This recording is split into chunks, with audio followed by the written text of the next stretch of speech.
Okay, nakikita na ninyo yung ating presentation mga kapatid. Okay, sa nakapag-download ng ating aralin 1 to 10, madali nyo makita yan doon sa pinakahuling pahina. Yan kasi ang last nating topic sa pag-aayuno. Bagaman hindi na konektado sa fasting itong i'tikaf. Okay, gusto kong samantalahin ang pagkakataon mga kapatid sapagkat kagaya sa sinabi ko kahapon, ang aralin natin sa araw na ito, napaka-iksi lamang ito patungkol lang sa i'tikaf. Okay, bago ko simulan, alhamdulillah, alhamdulillah, nahmaduhu wa nasta'inuhu wa nastaghfiruh wa na'udzu billahi min syururi anfusina wa sayyiati a'malina may yahdihillahu fala mudilla lahu wa may yudlil fala hadiya lahu wa asyhadu an la ilaha illallah wahdahu la syarika lah wa asyhadu anna muhammadan abduhu wa rasuluh. Mga kinigiliw kong mga kapatid, mayroon lang akong isang punto na ibabahagi sa inyo na sinimulan ko kahapon. Binanggit ko sa inyo na bilang paalala lang sa bawat sa atin, anumang ating mapag-aaralan, mas mainam ang intensyong ituro din natin ito. Unang-una sa mga mahal natin na sa buhay, kung saan pangkaraniwan naman sa atin may mga mahal tayo sa buhay. Alam ba niyo mga kapatid na maging sa Quran binabanggit, wa andir ashiratakal aqrabin, bigyan mo ng babala ang pinakamalapit mong mag-anak, ang mga malalapit mong mag-anak. Siya nga pala, sino sa inyo mayroong ideya? Ano ang babala na tinutukoy doon na dapat nating iparating sa mga malalapit nating mag-anak? Isang word lang ang sagot. Alala. Ano ang babalang dapat nating iparating? Ano yung kasalanang dapat nating iparating bilang babala sa mga malapit nating kamag-anak sa aya na aking kinot? Kasalanan ng anong uri ng kasalanan yun? Pagtatambal sa Allah. Masya Allah. Pagtatambal, shirk. Kasi ang lahat ng mga propeta at mga sugo, nag-focus sila sa pangangaral ng shirk. Bigyan ng babala. Ang unahin natin yung pinakamalapit natin sa buhay, pinakamahal sa atin. Okay? At aniyayahan sila sa pananampalataya sa tauhid. Yan ang kuha ng mga propeta kasi wala mga kabuluhan na kung ireforma mo ang tao sa mga kasamaan niyang gawi, kung hindi mo naman na-reforma ang kanyang pananampalatayang shirk, wala siyang kabuluhan. Okay, kaya sinabi ko kanina mga kapatid, ang topic na ito, i'tikaf, pamimintuho. Ang pamimintuho, napakaiksing topic lamang ito. Gusto ko lang ulitin ang gusto kong pagdiinan na ang ating pag-aaral, magkaroon tayo ng intensyong ituro sa ating mga mahal sa buhay kung maaari at lahat ng mga taong kaya nating paratnan. At alam natin na ang tuloy-tuloy na pag-aaral, ito'y buhay ng mga Muslim. Magtatapos lang, gagraduate lang tayo kapag kapantay ng ating mga paa. Kung bakit natin pinag-aaralan ang ating pananampalataya, upang atin itong isa-aktwal, isa-buhay. At atin din, pangatlo, atin din itong ipangaral ang ating mga napag-aralan. Yun ang pangatlo nating obligasyon. At kinakailangan ang tatlong ito para tuloy-tuloy mga kapatid, tuloy-tuloy na pag-aaral. Kasi sasabi ko sa inyo, ang pag-aaral, hindi ito pag-i-enjoy sa pamagitan ng pakikinig lang, ng walang obligasyon. Kinakailangan ang sabar sa pag-aaral, pagmemorya ng mga aralin. Okay? Kailangan din ng sabar para atin itong sa buhay ang Islam. Lalong-lalo no, sa mga balik Islam na naninirahan sa mga Kristiyanong lugar, halimbawa sa ating bansa. Lalong-lalo kung mag-isa kang Muslim sa pamilya, kinakailangan talaga ang sabar para maisabuhay ang Islam. Kinakailangan. At ang pagtuturo o pangangaral, mas matindi, kinakailangan ang sabar. Naalala ko noong yung mga ilang mga kapatid doon sa Pangasinan nang nangangaral nang nabanggit nilang na nabanggit nila sa kanilang pangaral. Ang mga Muslim, mga disiplinadong mga tao, pagkatapos na mabanggit ang word na disiplinado, umulan ng mga bato. Pinagbabato sila ng mga Kristiyano doon sa lugar na kanilang pinagdadaawahan. Ang gusto ko lang ipaalala na ang pangangaral, pag-aaral at pagsasabuhay ng Islam, kinakailangan ang sabar. Yan ang realidad, mga ginigiliw kong mga kapatid. Siya nga pala, sa ating nabanggit, siguradong natalakay ito ni Ustad Abdul Jabbar sa kanyang subject na taksir, na ipaliwanag na sigurado niya itong sura na ito. Anong sura ang tinutukoy nang binabanggit ko sa inyo? Ang makasagot, i-reset din niya kung ano yung i-reset din niya ang sura. Suratul Asr. Mashallah. Suratul Asr. Paki-recite, sister. أعوذ بالله من الشيطان الرجيم بسم الله الرحمن الرحيم إنا أعطيناك الكوثر فصل لربك وانحر إن شانئك هو الأبتر. Kauthar naman ang nireset mo. Ay, Ulitin mo. بسم الله الرحمن الرحيم والعصر إن الإنسان لفي خسر إلا الذين آمنوا وعملوا الصالحات وتواصوا بالحق وتواصوا بالصبر. MashaAllah. Kaya alhamdulillah, siguro kahit mga bata, ang sura na iyan, mga kapatid, memoryado natin. Yan ang buhay ng mga Muslim habang naririto sa mundong ito. Tuloy-tuloy tayong nag-aaral. Sinasabuhay ang ating napag-aralan at atin itong ipinapangaral. Siya nga pala, bakit ang nabanggit yan? Ang unang katangian ng isang Muslim, ilalladina amanu, maliban sa mga sumampalataya. Iman ang tinutukoy. Yun nga na pumasok ko sa aking isip. Bakit ang paliwanag ng mga eskolar natin, ang iman na tinutukoy ay ang kaalaman, pag-aaral? Sino makasagot sa inyo? Tiyak yan, ay paliwanag din yan sigurado ni Kuan, Ustad Abdul Jabbar. Bakit iman ang tinutukoy? Bakit ang paliwanag ay kaalaman daw? Tuloy-tuloy na pagpapalago ng ating kaalaman. Sino makasagot? Maiksing sentence lang ang sagot. Dahil po, ya Ustad, sa Islam po, hindi po dapat tayo huminto sa isang kaalaman. Dapat po ay aaral po tayo ng aral, tuklas po tayo ng tuklas sa tungkol sa Islam.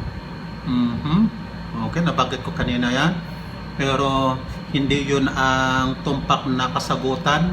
Bakit iman na ang salin maliban sa mga sumampalataya? Bakit ang panampalataya tinutukoy dyan? Ang paliwanag ng mga scholar ay kaalaman, tuloy-tuloy na pag-aaral. Simple na ang kasagutan yan. Hindi po pwedeng hindi nabanggit na Ustad yan. Sino makaalala? Ang sura na yan, naibigay na tafsir na yan, di ba? Ustad Abdul Jabbar, naibigay mo ng tafsir yan. Ano po ulit Ustad ang tanong? Nawala-wala kasi. Okay, ulitin ko yung katanungan. Ang sura, ilalladina amanu. Yun ang una. Maliban sa mga sumampalataya. Pananampalataya ang tinutukoy, iman. Bakit ang paliwanag ay kaalaman? Dahil ang mga iman po sila yung mas higit na may sapat na kaalaman. At yan ang ibinabahagi nila sa katulad sa atin. Katulad sa amin. Ulitin mo, sister, ang kasagutan mo. Sabi ko po, Ustad, dahil po yung iman, sila yung may, kumbaga may sapat na kaalaman. At yun ay binabahagi or yan yung... Okay, tama rin yun. Bahagi din yun ng punto yung sinabi ni sister na ang tunay na mayroong iman ay ang may kaalaman. Okay. Yan. Isang halimbawa, kunyari, mga kapatid, bigay ako ng halimbawa, parang tip lang ito para may masagot ninyo ng lubos-lubusan, tumpak na kasagutan. Kunyari, sinasabi ko kunyari na naniniwala ako na ang tamang ideolohiya ng revolusyon ay ang ideolohiya kunyari ni Mao Zedong. Kunyari tinanong niya ako, ano ba ang mga ideolohiya ni Mao Zedong? Ay, hindi ko pa nga alam eh. Wala pa nga akong alam eh. Sa palagay niyo, maniniwala kayo na ako ay naniniwala sa ideolohiya ni Mao Zedong samantalang wala akong kaalaman sa kung ano ang kanyang ideolohiya? Ang punto lang natin dito, hindi maaaring sasampalataya ang isang tao sa anumang bagay hanggat hindi niya napag-aralan, hindi niya napag-alaman. Yun lang ang punto, yun ang simpleng kasagutan. Paano mo sabihin na ikaw ay sumasampalataya sa relihiyong Islam kung wala ka namang kaalaman sa relihiyong ito? Hindi sapat na mag-aangkin kang mananampalatayang Muslim kung hindi mo naman alam kung ano ang sinasampalatayanan sa relihiyong Islam. Kaya napakahalaga ang kaalaman. Okay, mga kapatid, patungkol sa kaalaman pa rin, ito yung mga paalala lamang na marami kasi sa ating mga kapatid, may planong, halimbawa, pag-aralan ko ang lingwaheng Arabic para matutunan ko ang Quran. Siguro, after 1 year, saka ko na pag-aralan. Memoryahin ko ang sura na ito sa susunod na linggo. Okay, sa susunod na linggo. Meron na akong mahalagang punto din na pagdiinan sa bagay na ito, mga kapatid, na bago ko ibigay ang mahalagang punto, meron na akong ikukwento na maaaring ang iba sa inyo, alam nyo ang kwentong ito. Mahaba pa naman ang ating oras, maiksi lang ang ating aralin. Sa panahon doon ng propeta sallallahu alaihi wasallam, mayroong isang tanyag, sikat na syair. Ang syair noon o manunula. Mga tao yan ng mga eksperto sila sa lingwaheng Arabic. Kaya ang tanyag na syair nito, siya ay magaling din sa lingwahe na nagngangalang Al-A'sha bin Maymun. Pumunta daw siya sa Makkah sa layuning regaluhan para bang parangal sa propeta Muhammad sallallahu alaihi wasallam, handugan ang propeta ng mga papuri sa pamamagitan ng mga salita niyang patula kasi magaling siyang manunula. At alam natin sa kapanahonan ng propeta Muhammad sallallahu alaihi wasallam, ang mga magagaling na manunula na ito yung ginagamit nila noon, kung baga sa panahon natin ngayon, kung sa panahon natin sa ngayon, ito ang pinaka-media nila noong unang panahon. Kasi ang manunula nito, may malaking impluwensya ito sa kaisipan ng mga tao. Kapag gumawa siya ng tula patungkol sa isang bagay, sisikat yung bagay na yon. Kaya, ikinabahala ito ng mga mushrik ng Quraysh, dahil sa ang manunulang ito ay sikat at ginagalang, kaya sa bilis ng paglaganap ng maganda niyang sinasabi tungkol sa propeta sallallahu alaihi wasallam, gayon din kabilis, sigurado yon, alam ng mga mushrik, na ganon din kabilis ang paglaganap ng Islam sa iba't ibang tribo ng mga Arab. Kaya pinagsikapan ng mga pinuno ng Quraysh na pigilin siya sa mga tula niya, at sinabi sa kanya bilang para idismaya siya, pahinain siya, para i-discourage siya.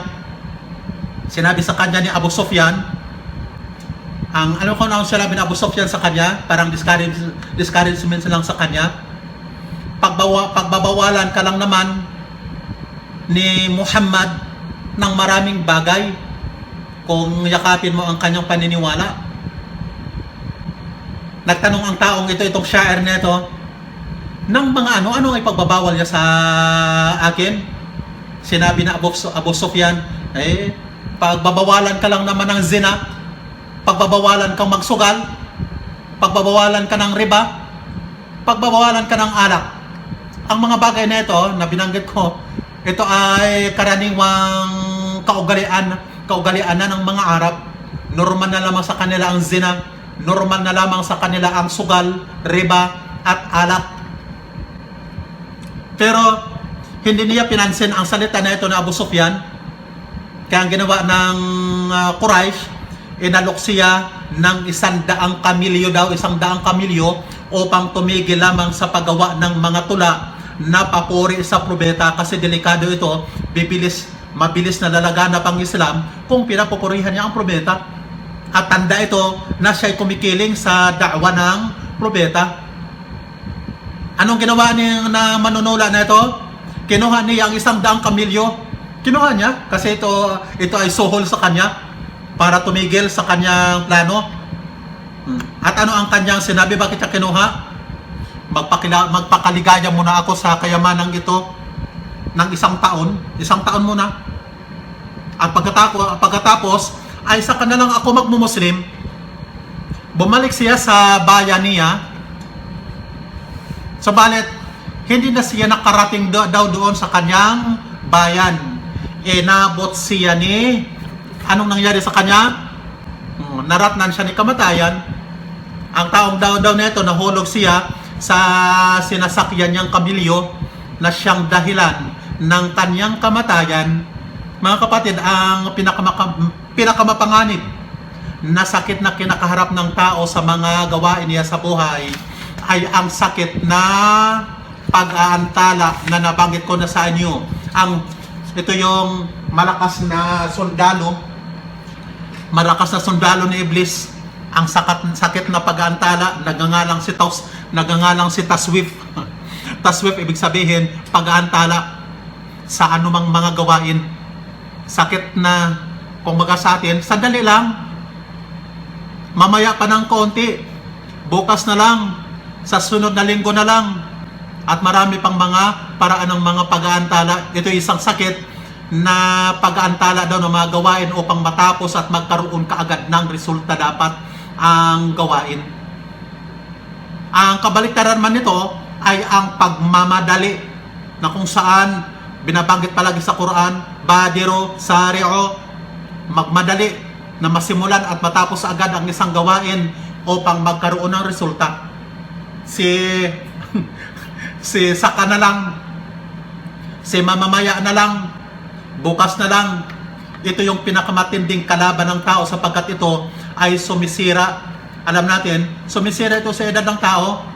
Bakit sumisira sa edad ng tao? Kasi sa ating pananampalataya, kung sa mga kano ang oras daw, di ba, time is gold sa mga kano? Sigurado yan, alam natin yan. Time is gold. Sa mga Chinese naman, wala daw gold sa mundong ito na kayang bumili ng kahit isang minuto. Mas matindi sa mga Chinese. Bakit sumisira sa edad ng tao ang mga mamamaya na lang, bukas na lang, sa sunod na linggo na lang? Kasi sa Islam naman, ang oras ay buhay. Ito ay sumisira ang mga kwaneto sa edad ng tao na walang napakinabang, pag-aaksaya ng mahalagang oras na walang kapakinabangan.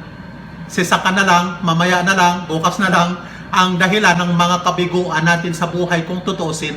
Siya ang dahilan ng mga pagkukulang natin at kawalan ng mga nagagawa.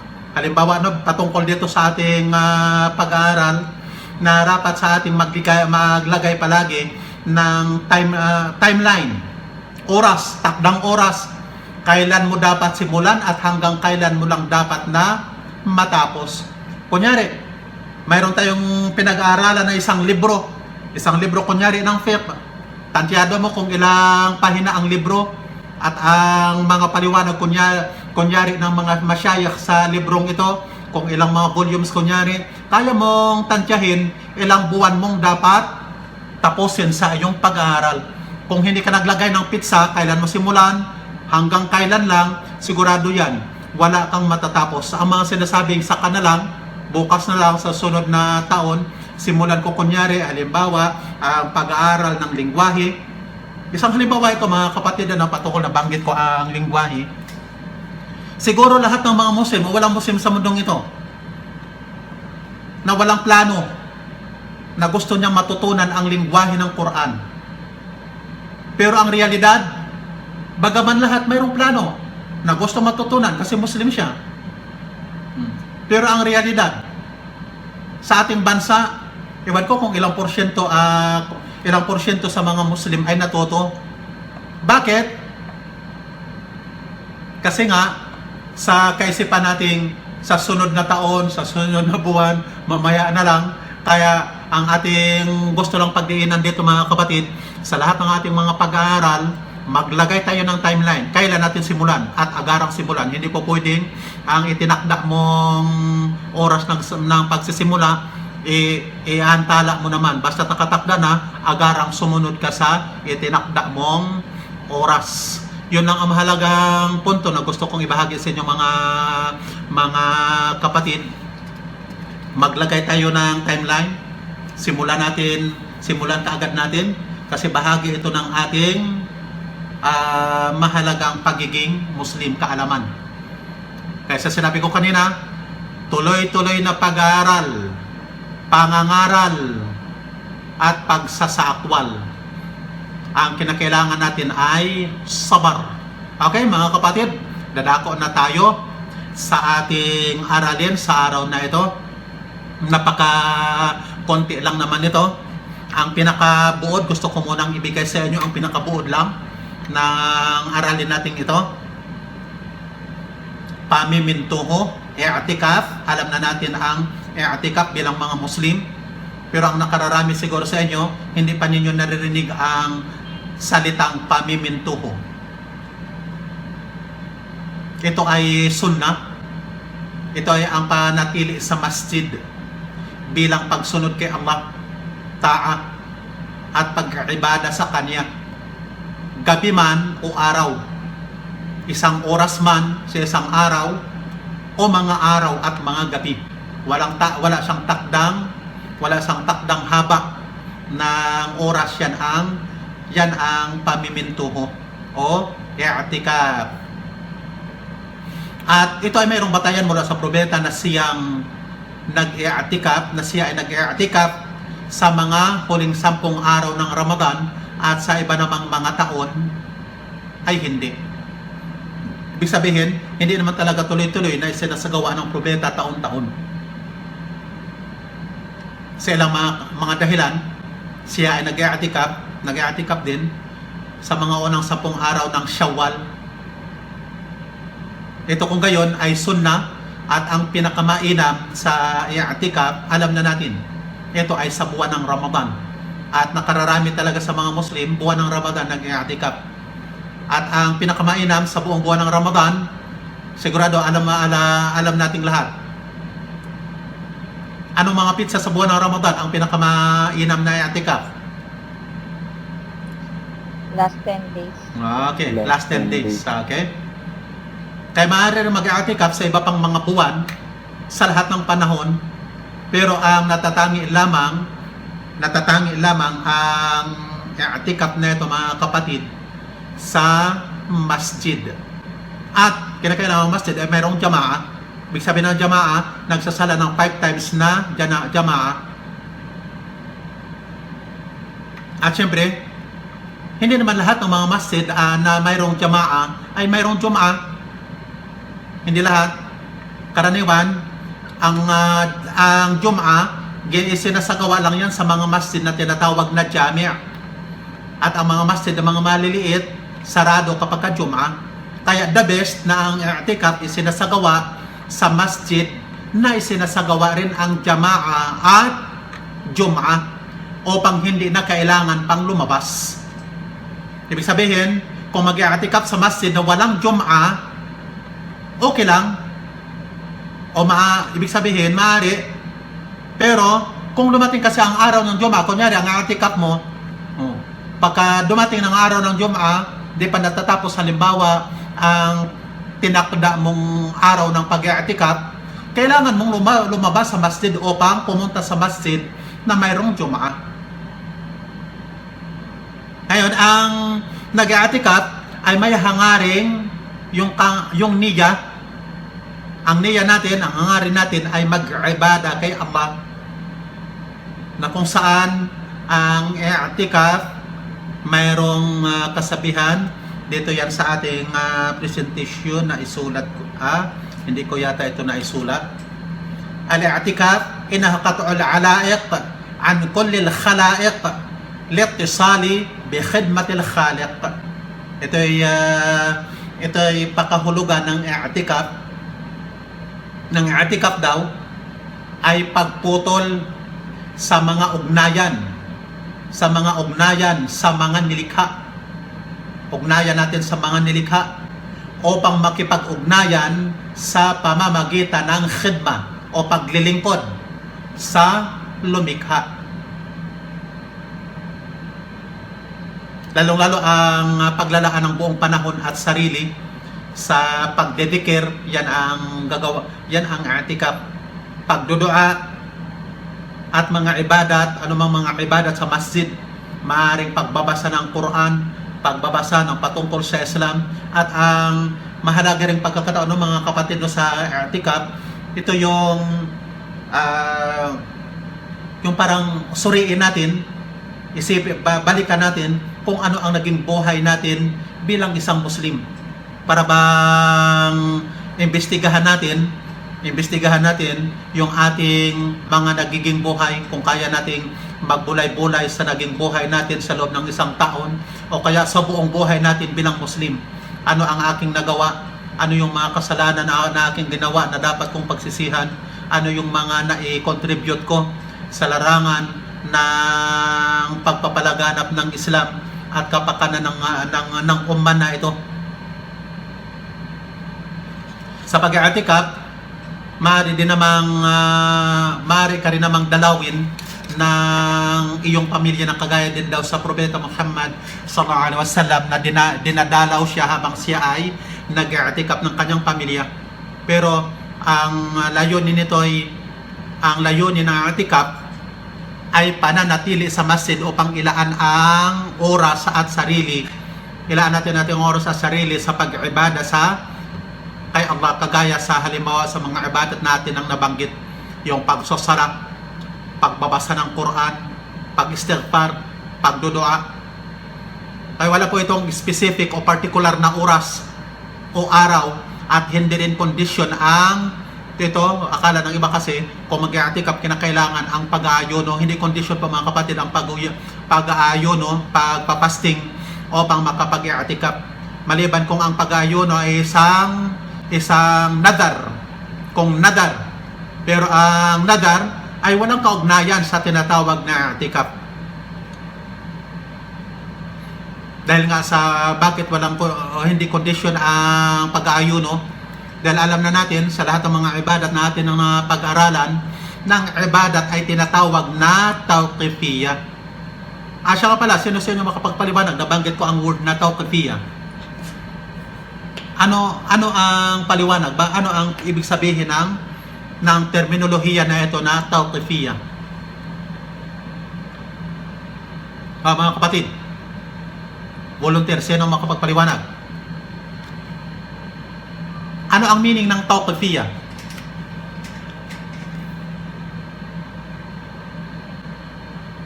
Hindi ba nabanggit ito ni Ustad Shakir, ang word na ito? Tawqifiyya, sir. Tawqifiyya. Anong meaning ng tawqifiyya? Ng mga ibadat daw ay tawqifiyya. Yung mamalagi, sir. Tama ba yun? Okay. Ang literal na kahulugan ay namamalagi. Nabanggit ni Brad, namamalagi. Yan ang literal niyang kahulugan. Okay, ang tawqifiyya, mga ginigil ko mga kapatid, tinatawag na tawqifiyya dahil hindi tayo magsasagawa ng anumang mga ibadat o magbigay ng anumang mga kondisyon sa mga ibadat hanggat walang dalil. Yun ang ibig sabihin. Tawqifiyya, ibig sabihin limitado lamang siya sa kung ano ang limitado lamang siya sa mga dalil. Kung walang dalil, hindi mo pwedeng isagawa ang anumang ibada at magbigay ng anumang mga kondisyon sa mga ibadat kung walang dalil. Yan ang ibig sabihin ng tawqifiyya. Kapag naglagay ka na o nag-invento ka ng isang ibada nang walang dalil, ano ang tawag doon sa isang word lang? Ano kasagot? Anong tawag doon? Isang word lang. Anong sagot? Bida. Bid'ah. Bida. Okay. Alhamdulillah.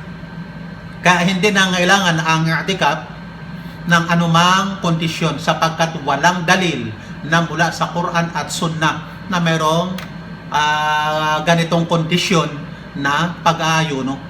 Kaya maaaring mag-i'tikaf na hindi fasting, hindi ayuno sa gabi man o araw. Karaniwan sa atin akalang i'tikaf ay sa gabi lamang. Sapagkat minsan daw nagtanong si Umar sa propeta sallallahu alaihi wasallam, ang kahulugan ng katanungan ni Umar, ako po noon sa jahiliya ay nag-nadar. Mayroon akong panata na mag-i'tikaf ng isang gabi sa Kaaba.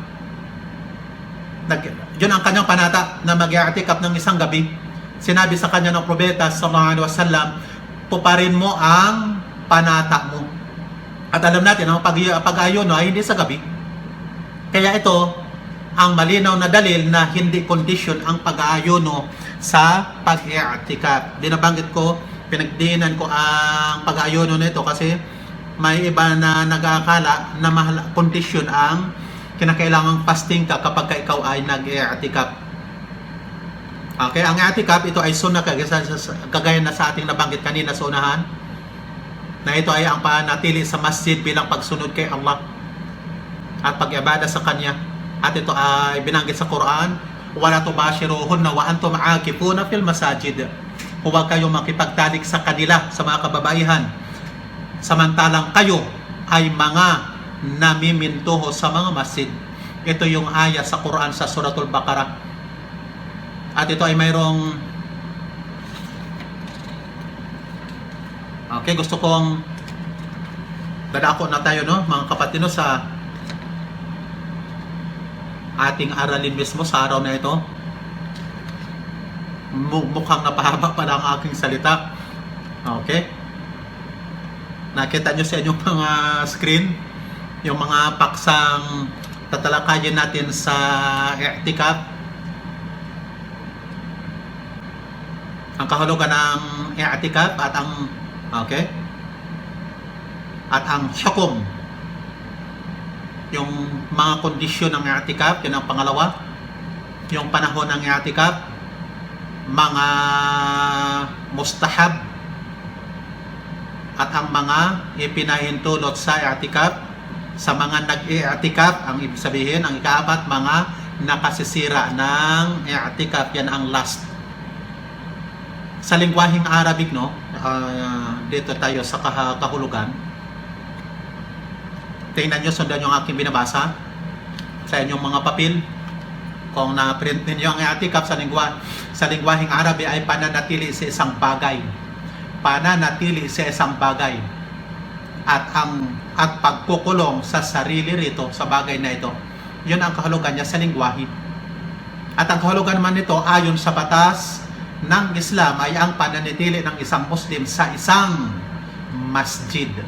Masjid ang tinutukoy sa batas ng Islam. Kasi noon ng panahon, ang mga musyrik, nag-i'tikaf sila sa isang puno. Puno naman. Na maaari na talakay na ninyo sa inyong aqidah kay Ustad Shatir. Kaya ang kahulugan niya sa batas ng Islam, ang i'tikaf, ito ay panatili ng isang Muslim sa isang masjid upang tumalima o magsagawa ng mga pagsamba, ng mga ibadat kay Allah. Okay, yan ang kahulugan. Dadako tayo sa pangalawa. Yung kanyang hukum, ito ay sunnah bilang paglapit kay Allah.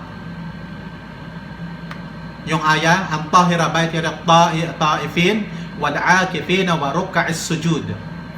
Nadalisayan nilang dalawa ang bahay ko para sa mga lumilibot, yung mga nagtatawaf, mga namimintuho, at mga yumuyukod na nagpapatira pa. Okay? Ito ay sunnah. Ang aya na ito ay batayan sa pagka-alinsunod sa batas.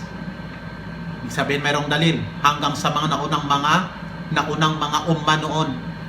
Na nabanggit ko na kanina na ang mga musyrik noon, mayroon din silang mga i'tikaf. Mayroon pang isang aya dito. Okay? Wala tubashiruhun na wa antum aakifuna fil masajid. Huwag kayong makipagtalik sa kanila samantalang kayo ay mga namimintuho sa mga masjid. Sa Suratul Baqarah. Ang sunod naman ay hadith. Ulat ito ni Aisha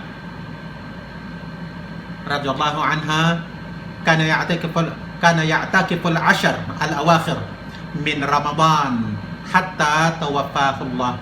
Siya ay namintuho sa huling 10 mga araw ng Ramadan hanggang siya ay pumanaw. Napagkasunduan ng mga Muslim, ito ay ijma. Ang pagkaalinsunod nito sa batas na ito ay sunnah. Hindi ito obligado, maliban lamang. Kailan ito magiging obligado, mga kapatid? Sino makaalala? Sunnah ang i'tikaf. Kailan ito magiging obligado?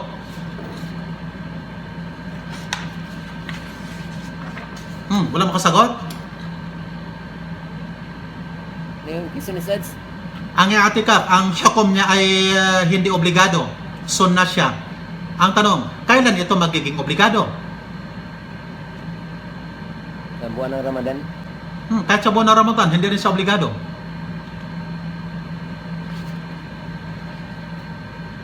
Ibig sabihin, karamihan sa inyo hindi sumusunod sa aking binabasa. May kopya na kayo. Di ba binagay ko sa inyo ang lesson 1 hanggang 10. Naging obligado lang ito, mga kapatid, kapag inobliga mo sa iyong sarili sa pamagitan ng nadar. Kapag inobliga mo ito, na panata mo. Halimbawa, okay, kaya ito ay sunnah ang i'tikaf, at ang pagka-alinsunod, ibig sabihin, mayroon itong dalil mula sa Quran at sunnah at ijma. Okay, mga kapatid, dito tayo sa pangalawang paksa, yung mga kondisyon ng i'tikaf. Ang i'tikaf ay isang pagsamba na mayroong mga kondisyon na nabanggit ko sa inyo kanina. Lahat ng mga pagsamba ay may mga kondisyon.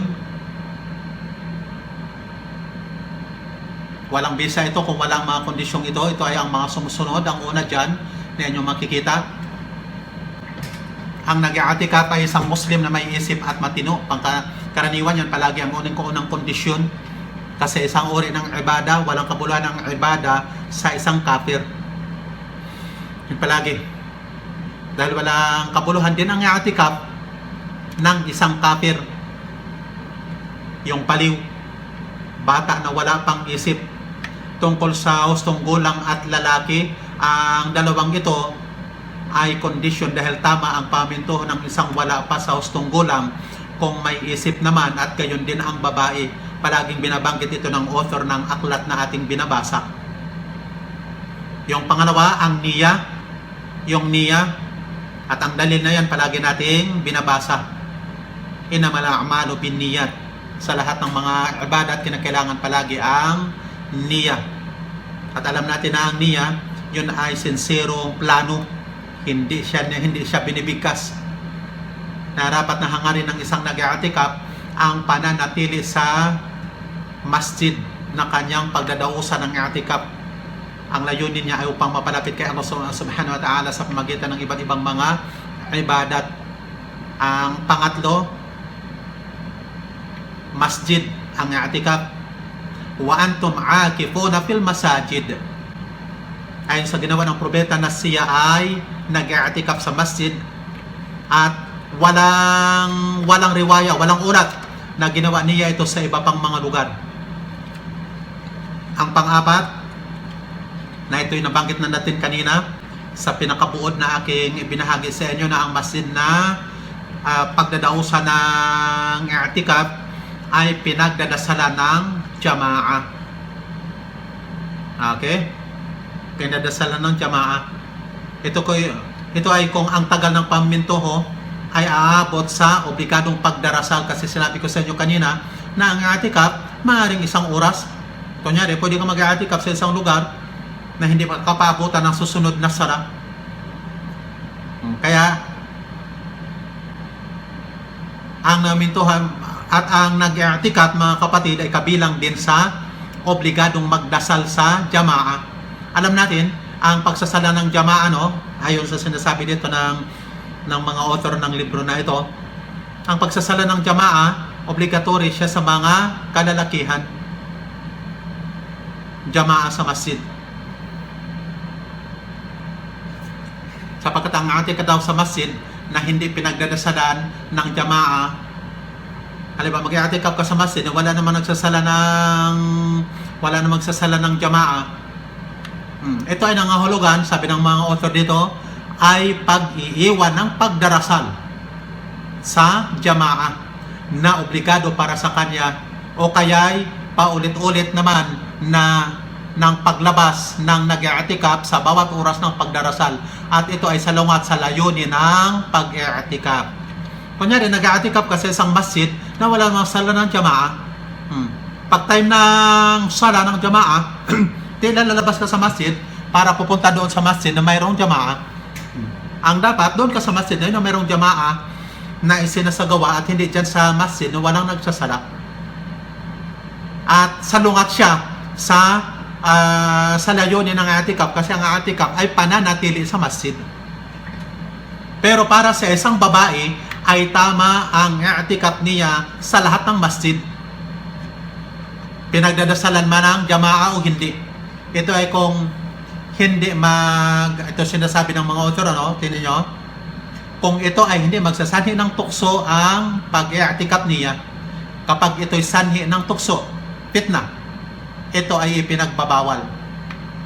Ang masaklap, may mga masjid sa atin, no, sa Pilipinas, no? Ito ang realidad na buhay sa atin sa Pilipinas. Parang normal na lang ang paghahalo-halo ng lalaki at babae. Kung minsan kahit para bang sa isang masjid, normal na lang na nagkukwentuhan ang mga lalaki at babae na hindi naman talaga sila, ang mga lalaking ito, hindi naman talaga mahram. Tuloy natin basahin, mas mayanam daw na ang masjid na pinagdadausan ng i'tikaf ay pinagdadasalan ng jamaa. So, balit ito'y hindi kondisyon sa i'tikaf. Hindi kondisyon sa mga kababaihan. Okay? Ang ikalima, kalinisan sa hadat. Alam na natin ang hadat akbar. Okay?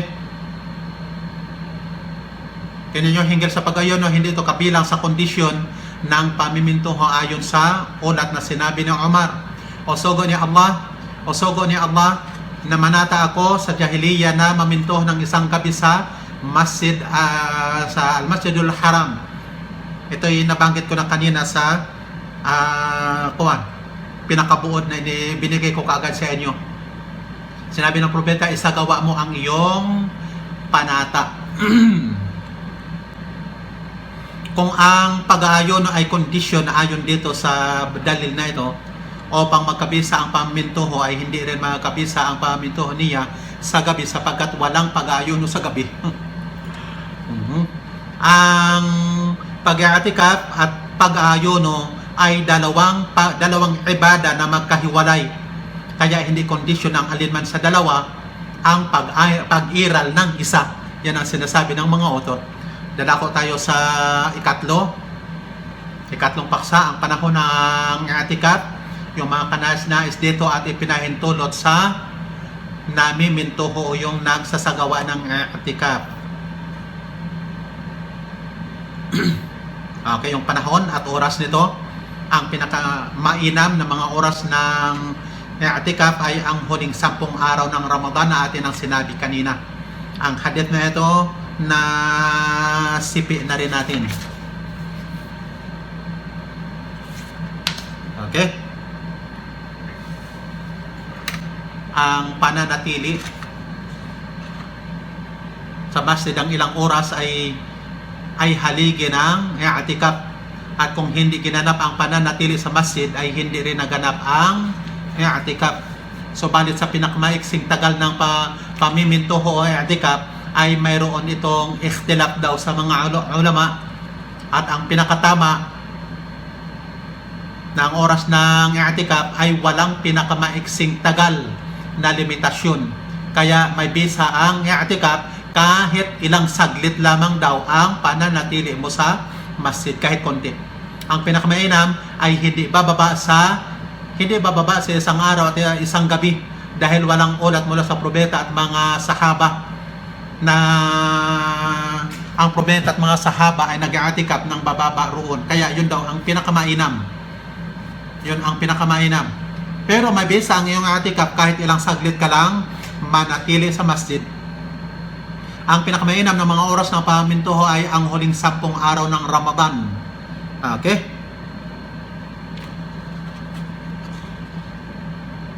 Kaya ang sinumang naghangad ng i'tikaf sa huling 10 araw, mga kapatid, nasusundan ba niyo ako sa aking binabasa? Ang sinumang naghangad ng i'tikaf sa huling 10 araw ng Ramadan ay magdasal daw ng Fajr sa umaga ng ika-21 sa masjid na hangad niyang pagdausan ng kanyang i'tikaf. Pagkatapos ay papasok siya sa hangarin ng i'tikaf at magtatapos ito sa paglubog ng araw sa huling araw ng Ramadan. Okay? Yung mga kanais-nais, yung mga mustahab, ang i'tikaf ay isang pagsamba na inilalayo ng isang Muslim ang sarili sa mga tao upang magpapag-isa sa Panginoon. Na nabanggit na natin kanina ito, pinuputol niya ang mga ugnayan sa mga tao, sa mga nilikha, ugnayan sa iba pa sa kanya. Kanais-nais para sa isang nag-i'tikaf na ilaan ang sarili para sa pagsamba.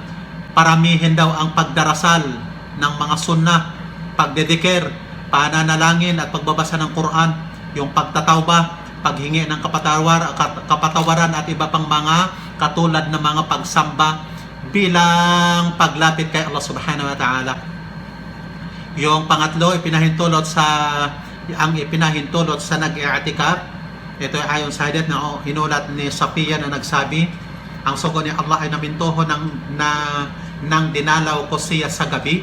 Nakipag-usap ako sa kanya at tumayo upang bumalik, kaya tumayo din siya upang samahan ako na makabalik. Ang sugo ni Allah, ang sugo ni Allah ay naminto. Okay? Ipinahintulot din ang pakipag-usap sa mga tao sa anumang pakinabang, yung mga pakipag-usap at pagtatanong sa kalagayan nila, pero ang pakipag-usap sa anumang walang pakinabang at hindi naman kinakailangan, ito ay sumasalungat daw sa layunin ng pamimintuho at yung mga isinabatas ayon sa ibada na ito. Ipinahintulot din sa nag-i'tikaf na dadalaw sa pamilya at ilang mga mag-anak at makipag-usap sa kanya ng ilang oras at paglabas sa masjid, yung lugar na pinagdausan ng i'tikaf, upang mamaalam sa kanila. Dahil ang propeta daw, ito yung dalil na atin ang binasa kanina. Okay, yung last na nating tatalakayin, yung mga nakasisira sa i'tikaf. Yung una dyan ay ang sadyang paglabas sa masjid ang hindi kinakailangan. Pero kung kinakailangan, kagaya sa pagkain natin ng talakay, pakipag-usap. Dahil ang propeta daw sallallahu alaihi wasallam, hindi siya pumapasok sa bahay maliban kung may kailangan, kapag siya ay namimintuho o nag-i'tikaf. Ang pangalawa dyan ay ang pakikipagtalik. Ang pakikipagtalik, yung aya na yan, binasa na natin kanina. Wala tubashiruhunna wa antum aakifuna fil masajid. At ang pangatlo, yung pagkawala ng malay. Okay? Pangatlo, pagkawala ng malay, nawawala ng bisa ang i'tikaf sa pamagitan ng pagkabaliw at pagkalasing, sapagkat ang baliw at lasing ay hindi kabilang sa mga sumasamba. Ang pang-apat yan, yung rigla at nifas. Dahil sa hindi pinapahintulot sa mga may rigla at mayroong nifas ang pananatili sa masjid. Yan ang mga kuwan. Mga ano tawag dito? Mga kondisyon. At ang ikalima na yan, lagi nating natatalakayan sa mga kondisyon ng mga ibadat na konektado doon sa number 1. Kasi walang bisa ang i'tikaf ng isang kafir. Kung ganon, oras na naging murtad ang isang tao, maaari nawala ng bisa ang kanyang pagiging Muslim. Alhamdulillah, na pag-aralan naman ninyo ang mga nawaqidul Islam. Nawaqidul Islam sa inyong aqidah. Kapag nawala ng bisa ang iyong pagiging Muslim, wala na rin bisa ang iyong i'tikaf. Yung aya na yan, siguro karamihan sa inyo ang memoryado na ninyo. Lain asyrakta la yahbatanna amaluk. Kung nagtampal ka kay Allah, ay talagang mawawalang kabuluhan nga ang mga gawa mo. Okay mga kapatid, insyaAllah, at ihanda nyo ang inyong mga sarili sa ating exam. InsyaAllah. Ulitin ko, pinapaalala ko yung aking pabor na hiningi sa inyo. Paki-edit yung ating lesson 1 hanggang 10. Pati pa pala yung dati nating kuwan, isisend ko rin sa inyo. Yung ating ang tahara at salah na napag-aralan natin sa level 1. Double purpose yan. Habang nag-edit, nare-review natin, naragdagan din ang ating kaalaman, at nakikibahagi tayo sa hasanat. Kabilang yan sa ating obligasyong pagpaparating ng Islam, pagtuturo sa ating napag-aralan. Okay mga kapatid, hanggang dito lang. Subhanakallahumma bihamdik, asyhadu an la ilaha illa anta, astaghfiruka wa atubu ilaik. Wassalamu alaikum warahmatullahi wabarakatuh. Waalaikumsalam warahmatullahi wabarakatuh. Jazakallahu khairan, Ustaz. Salaki.